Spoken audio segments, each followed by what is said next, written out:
మీ తీర్థయాత్రల plan ఎంతవరకు వచ్చిందమ్మా? ఫోన్లో తల్లి శారదను అడిగింది సంధ్య.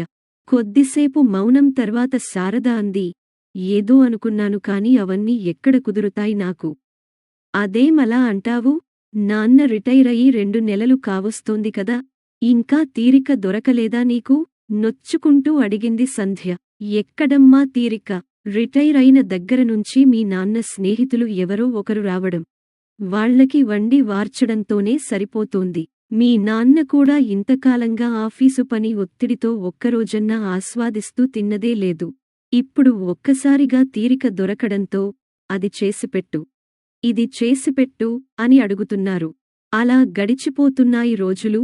కూతురితో చెప్తున్నట్టు కాకుండా తనకి తనే చెప్పుకుంటున్నట్టుగా అన్న శారద, సరే కాని రవి సంగతులు చెప్పు అంటూ మాట మార్చేసింది. శారద భర్త కృష్ణమూర్తి రైల్వేలో పనిచేసి ఈ మధ్యే రిటైర్ అయ్యారు. వారికి 2 పిల్లలు, ఒక కొడుకు, ఒక కూతురు. ఇద్దరికీ పెళ్ళిళ్ళు అయ్యాయి. కొడుకు కోడలు బెంగళూరులో ఉద్యోగాలు చేస్తున్నారు. వారికి 2 ఆడపిల్లలు. కూతురు అల్లుడు హైదరాబాద్లో ఉద్యోగాలు చేస్తున్నారు. వారికి ఒక మగపిల్లాడు. కృష్ణమూర్తిది రైల్వేలో ఉద్యోగం కావడంతో ఎక్కువగా ట్రాన్స్ఫర్లు అవుతూ ఉండేవి. పిల్లల్ని తిప్పినట్టుగా ఊర్లు మారుతూ ఉంటే పిల్లల చదువు పాడవుతుందని శారదని పిల్లల్ని తమ సొంత ఊరు కాకినాడలో ఉంచాడు మూర్తి. వారి దగ్గరే కృష్ణమూర్తి తల్లి అనసూయమ్మగారు ఉండేవారు. ఏదైనా ఉద్యోగం చేస్తే వేన్నీళ్లకు చన్నీళ్లలాగా ఉంటుందని ఉద్యోగానికి ప్రయత్నించమని ప్రోత్సహించాడు మూర్తి. పిల్లలకి మంచి చదువులు చెప్పించాలంటే కష్టపడటం తప్పదనుకుని అయిష్టంగానే ఒప్పుకుంది శారద. ఆమెకు త్వరలోనే ఒక ప్రైవేట్ కంపెనీలో ఉద్యోగం వచ్చింది. ఇక అప్పటినుంచి జీవితం ఉరుకులు పరుగుల మీదే సాగినట్టు తోచింది శారదకు. రోజూ పొద్దున్నే పిల్లల్ని తయారుచేసి, వంట చేసి, అందరికీ బాక్సులు సర్ది, అత్తగారికి అన్నీ సిద్ధంగా పెట్టి ఆఫీసుకు వెళ్లేది. సాయంత్రం ఇంటికి వచ్చేటప్పుడు ఇంటికి కావాల్సిన సరకులు కూరగాయలు తెచ్చుకోవడం, రాత్రి వంట పని ఆమె దినచర్య. అత్తగారు కొంత కాలానికి గతించారు. ఆ తర్వాత కొడుకు పెళ్లి, మరో 2 ఏళ్లకి కూతురి పెళ్లి చేశారు. కూతురు సంధ్య పురిటికి కాకినాడ వచ్చే నాటికి శారద ఉద్యోగం మానేసింది. ఇంక పని చేయలేక. పిల్లాడికి 3వ నెల వచ్చాక సంధ్య హైదరాబాద్ వెళ్లిపోయింది. ఆ తర్వాత మూర్తి పని చేస్తున్న చెన్నైకి మకాం మార్చేసింది శారద. ఎన్నో సంవత్సరాల తర్వాత అమ్మానాన్న కలిసి ఉండబోతున్నారని పిల్లలిద్దరూ సంతోషించారు. మూర్తి రిటైర్ అయ్యాక ఈ మధ్యనే ఇద్దరూ కాకినాడ చేరారు. శారద, మూర్తి చెన్నైలో ఉండగా ఒకరోజు సంధ్య తల్లిని అడిగింది, నాన్న ఇంక రిటైర్ అవుతారు కదమ్మా, అప్పుడంతా ఖాళీనే మీ ఇద్దరికీ. ఏం చేస్తారు అని. శారద ఎంతో ఉత్సాహంతో చెప్పింది, నేను ఎదురు చూస్తున్నది దానికోసమేనే. ఇంతకాలం బాధ్యతలతో ఏమీ చేయలేకపోయాం. ఇప్పుడు ఉద్యోగ బాధ్యతలూ లేవు, పిల్లల బాధ్యతలూ లేవు. అందుకే నాకు తీర్థయాత్రలు చేయాలని ఉంది. యూట్యూబ్లో చూసి వెళ్లాల్సిన ఊర్లు అన్నీ ఒక లిస్ట్ రాసుకున్నాను కూడా. ముఖ్యంగా ఎప్పటినుంచో మథుర చూడాలని నా కోరిక. తల్లి ఉత్సాహం చూసి సంధ్యకు కూడా ఆనందం కలిగింది. ఈ విషయానికి గురించే ఇప్పుడు అడిగితే అలా పొడిగా సమాధానం ఇచ్చింది తల్లి. ఇన్ని సంవత్సరాలకి తనకి నచ్చింది చేస్తోంది అనుకుని సంతోషపడితే ఇలా మాట దాటేసింది ఏంటి అని బాధపడింది సంధ్య. ఏంటి, మీ చెల్లెలి ఇంటికి వెళ్తావా 20 రోజులు? ఎందుకు అన్నట్టు అడిగాడు మూర్తి భార్యను. మా చెల్లెలి కూతురు చిత్ర ఉంది కదా, దానికి పాప పుట్టింది ఈరోజే.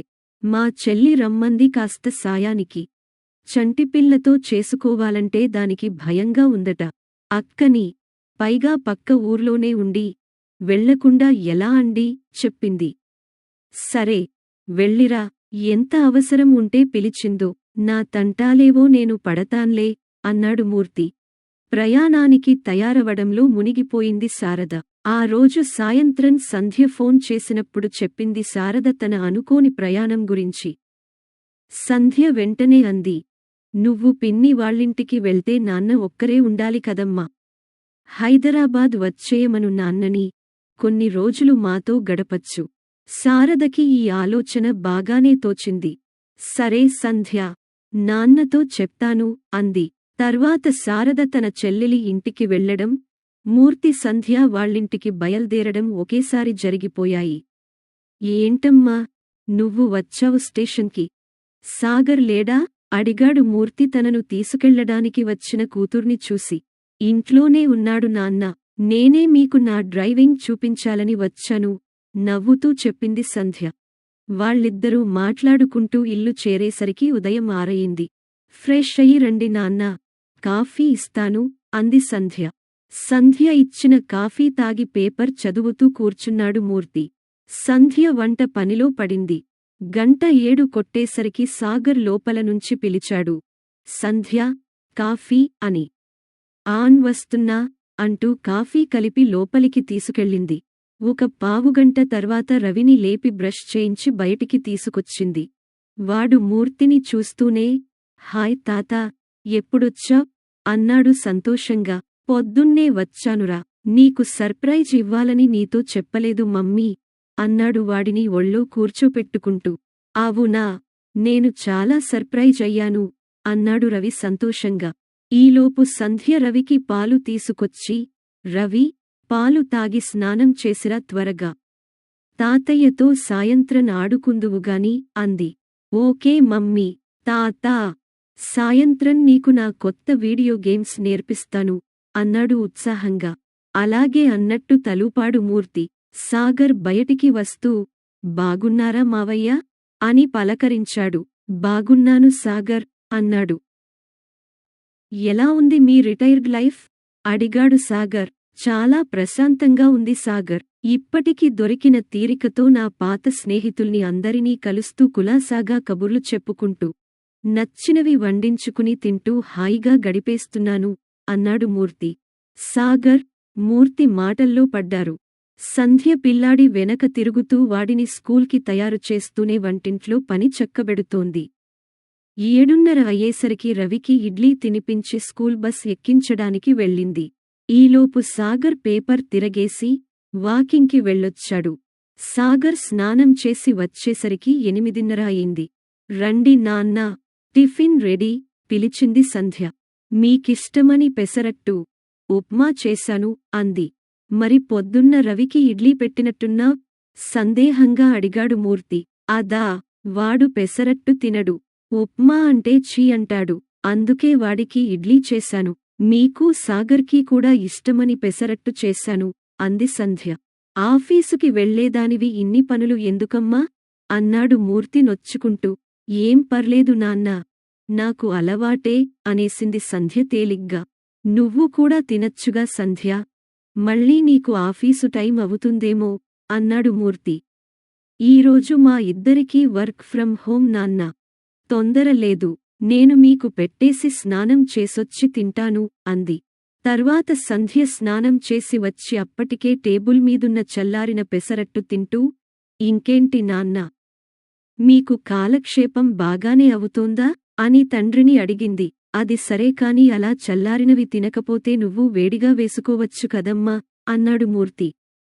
సంధ్య నవ్వుతూ, ఇందాక మీకు వేసినప్పుడు పెనం వేడిగా ఉందని నాక్కూడా 2 వేసేసుకున్నాను నాన్నా. మళ్ళీ విడిగా అంటే టైం వేస్ట్ కదా, అయినా ఇదేమైనా కొత్త నాకు, రోజూ అలవాటే అంది చాలా తేలిగ్గా. తండ్రి మనసు బాధపడింది. సాగర్ ఈ సంభాషణ వింటూ కూడా ఏమీ మాట్లాడలేదు. ఫోన్లో ఏదో చూసుకుంటూ ఉండిపోయాడు. తర్వాత సంధ్య ఆఫీసు పని చేసుకుంటూనే మధ్యలో వచ్చి పనిమనిషికి గిన్నెలు వేయడంలాంటి పనులు చేసింది. మూర్తి పుస్తకం చదువుతూ ఇవన్నీ గమనిస్తున్నాడు. పనిమనిషి వెళ్ళిపోయాక సంధ్య వచ్చి అరగంటలో గబగబా వంట చేసేసింది. ముగ్గురూ కబుర్లు చెప్పుకుంటూ తినేశారు. సాయంత్రం రవిని స్కూల్ బస్ దగ్గర నుంచి మూర్తి తీసుకొచ్చాడు. రవి వచ్చాక వాడి షూస్ విప్పించి బట్టలు మార్చింది సంధ్య. రాగానే గేమ్స్ ఆడతానంటే వాడిని ఆపి ముందు హోంవర్క్ చేయమంది. వాడు అయిష్టంగానే బ్యాగ్ తీశాడు. నేను చూస్తాన్లే సంధ్య, నువ్వు వెళ్ళి నీ వర్క్ చూసుకో అన్నాడు మూర్తి. చాలా థ్యాంక్స్ నాన్నా అంది సంధ్య హాయిగా. రవి చేత హోంవర్క్ చేయించాక వాడితో కాసేపు వీడియో గేమ్స్ ఆడాడు మూర్తి. ఈలోపు సంధ్య అందరికీ స్నాక్స్ ఇచ్చి టీ పెట్టింది. సాయంత్రం 6 అయ్యేసరికి సాగర్ ల్యాప్టాప్ మూసేసి హాల్లోకి వచ్చి కూర్చున్నాడు. రవి వాళ్ల నాన్నతో, నాన్నా, ఈరోజు ఫ్రైడే కదా, ఏదైనా మూవీ చూద్దాం అన్నాడు.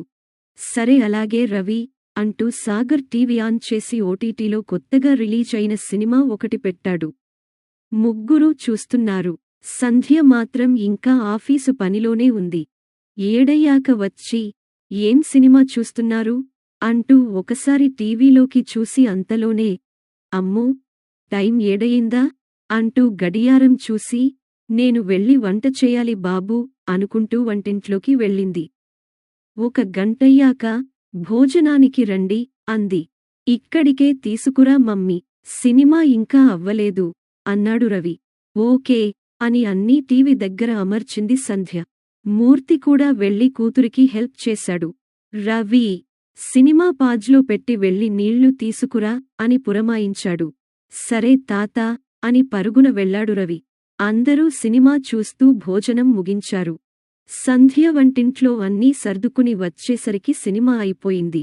రవి, ఇంక వెళ్ళి పడుకో, రేపు హాలీడే ఉన్నది నాకు నాన్నకి కానీ నీకు కాదు అంది సంధ్య.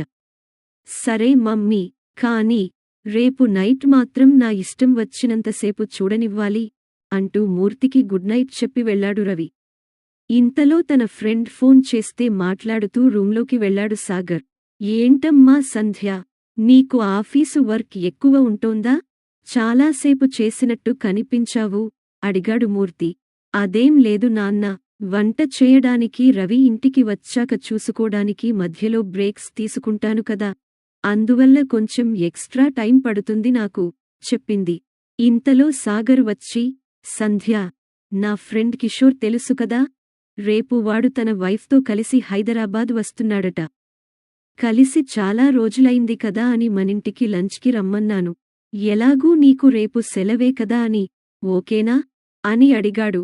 అలాగా, సరేలే, ఎలాగూ రమ్మని చెప్పేశావ్ కదా, ఏదో ఒక వెరైటీ చేస్తాన్లే రేపు అంది ఒకింత నీరసంగా. థాంక్స్ అని లోపలికి వెళ్ళిపోయాడు. చూశారా నాన్నా, సెలవు రాగానే ఏదో ఒక పని ఇలా వస్తుంది. సర్లే, ఆడవాళ్లకి తప్పదు కదా, మీకు రిటైర్మెంట్ అయినా ఉంది కాని మాకు అదీ ఉండదు అంటూ నిట్టూర్చింది సంధ్య. మూర్తి ఆలోచనలో పడ్డాడు. ఆ మరుసటి రోజు కిషోర్, అతని భార్య వచ్చారు. మర్యాదకి మూర్తి వాళ్లందరి దగ్గరా కూర్చున్నాడు కాని మనసంతా ఆలోచనలతో నిండిపోయింది. ఇదివరకు కూడా తాను కొన్నిసార్లు ఇక్కడికి వచ్చాడు. కాని ఎప్పుడూ తన కూతురు ఇంత కష్టపడుతున్నట్టు తనకి తోచలేదు. ఎప్పుడూ శారదతో కలిసి రావడం వల్ల తాను అంతగా గమనించలేదా? అయినా తన కూతురు అల్లుడికన్నా ఎందులో తీసిపోయింది? ఒక్క వయసులో తప్ప ఇంకెందులోనూ తక్కువ కాకుండా ఉండాలనే వెతికి మరీ ఈ సంబంధం చేశాడు. మరెందుకు సంధ్య మాత్రమే అంత కష్టపడుతోంది? ఇదివరకు సాగర్ ఇలా ఉన్నట్టు తనకు గుర్తులేదే. అయినా అతన్ని తప్పుపట్టడానికి తనకి ఏమర్హత ఉంది? తను కూడా ఇంట్లో ఇలాగే ప్రవర్తిస్తాడు. పైగా తన భార్య ఇష్టాయిష్టాలకి ఎక్కువ విలువ ఇస్తాడని మంచి పేరుంది బంధువర్గంలో. ఇక్కడి పరిస్థితులు చూశాక ఇప్పుడు అనిపిస్తోంది, తాను శారదకి తగినంత సాయం చేయలేదేమో అని. అవును, తాను ఎప్పుడూ శారదకు ఇంటి పనిలో సాయం చేయలేదు. శారద ఎప్పుడూ అడగలేదు మరి తనని. ఇప్పుడు సంధ్య అయినా సాగర్ని ఒక్క మాట అనడం లేదు కదా. కానీ ఒక తండ్రిగా తన కూతురి కష్టం తన కళ్ళకి కనపడింది. కాని తనతో ఇన్ని సంవత్సరాలు కష్టంలోనూ సుఖంలోనూ సహచర్యం చేసిన శారద కష్టం తనకెప్పుడూ కనపడలేదు. ఇంత చిన్న విషయానికి ఇంతవరకు తనకు గ్రహింపుకు రానందుకు చాలా సిగ్గుపడ్డాడు. అక్కడ ఉన్నన్ని రోజులు సంధ్యకు తనకు చేతనైన సాయం చేస్తూ వచ్చాడు. ఒకరోజు సంధ్య అడిగింది, నాన్నా, ఇంక మీకు ఆఫీసు లేదు కదా, ఏవైనా గుళ్ళు గోపురాలు చూసి రావచ్చు కదా, అమ్మకి ఎప్పటినుంచో కోరికగా ఉంది అని. అవునా, అమ్మ వెళ్ళాలి అనుకుందా అడిగాడు మూర్తి. అనుకోవడం ఏంటి నాన్నా, మీరు రిటైర్ అయ్యాక ఎక్కడికి వెళ్లాలో ఒక పెద్ద లిస్ట్ రాసి పెట్టుకుంది కూడా. అందులో మొదటిది మధుర చెప్పింది నవ్వుతూ. ఇంత కథ ఉందా, నాతో మాట మాత్రం చెప్పలేదు అన్నాడు నిష్ఠూరంగా. ఈ మధ్యే కదా నాన్నా మీకు తీరిక దొరికింది, అందుకని మీ స్నేహితుల్ని కలుస్తూ ఎంజాయ్ చేస్తున్నారని ఊరుకుంది అమ్మ. అయినా అమ్మ ఎప్పుడూ చెప్పదు కదా తన మనసులోని కోరికలు అంది సంధ్య. పోన్లే, నాతో చెప్పి మంచి పని చేశావు.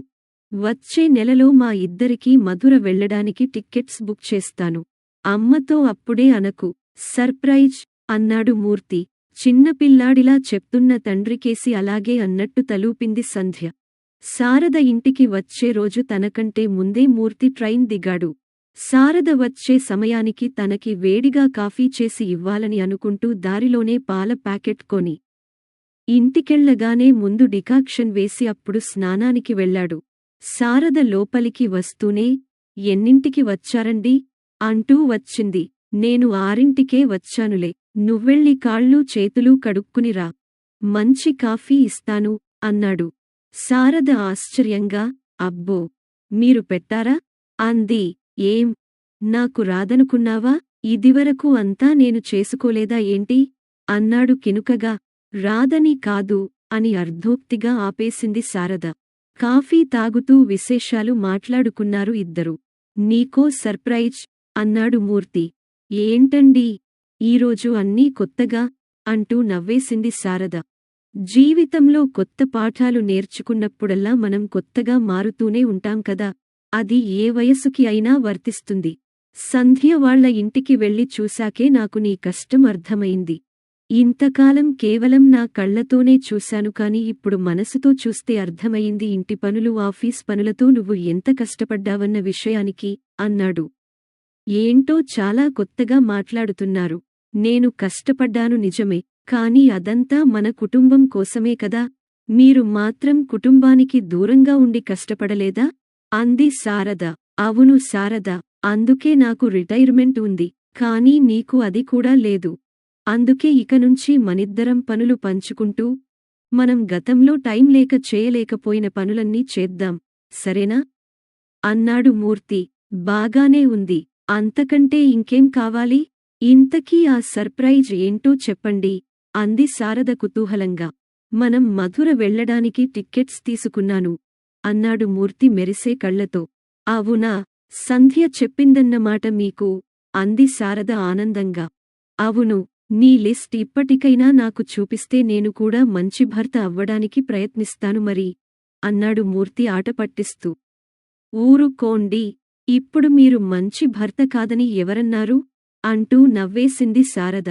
మొత్తానికి నన్ను విలన్ని చేసి మీ నాన్నగారికి సినిమా చూపించావుగా అన్నాడు సాగర్ చపాతీలు ఒత్తుతూ. సినిమా కాదు. మా అమ్మ మనసు ఆయనకి అర్థమయ్యేలా చూపించాలి అనుకున్నాను. అంతే. మా నాన్న చాలా మంచివారు. కాని భార్య చెప్పకుండానే తన మనసులో మాట తెలుసుకునే తెలివితేటలు లేవు. మా అమ్మ ఏమో బయటకి చెప్పదు. అందుకే ఈ చిన్న నాటకం అంది చిన్నగా నవ్వుతూ. అయితే మాత్రం ఇప్పుడు వాళ్ళిద్దరూ నన్ను తిట్టుకుంటూ ఉంటారు నిన్ను కష్టపెడుతున్నందుకు అన్నాడు బాధ నటిస్తూ. అయితే ఈసారి మా అమ్మానాన్న వచ్చినప్పుడు వంట మొత్తం నువ్వే చెయ్యి. నేనేమీ అడ్డు చెప్పను అంది సంధ్య కళ్ళెగరేస్తూ. ఆ వంట తిన్నారంటే ఎప్పటికీ క్షమించరు నన్ను అన్నాడు సాగర్. ఇద్దరూ నవ్వుకున్నారు పెద్దగా. ఈ కథ మీకు నచ్చినట్లయితే లైక్ చేయండి, కామెంట్స్ పెట్టండి. ఇంకా మీ బంధుమిత్రులకి షేర్ చేయండి. ఛానల్‌ని మొదటిసారిగా చూస్తున్నవారు సబ్స్క్రైబ్ చేసుకుని, గంట పైన నొక్కి ఆల్ ఆప్షన్ సెలెక్ట్ చేసుకొని మమ్మల్ని ప్రోత్సహించండి.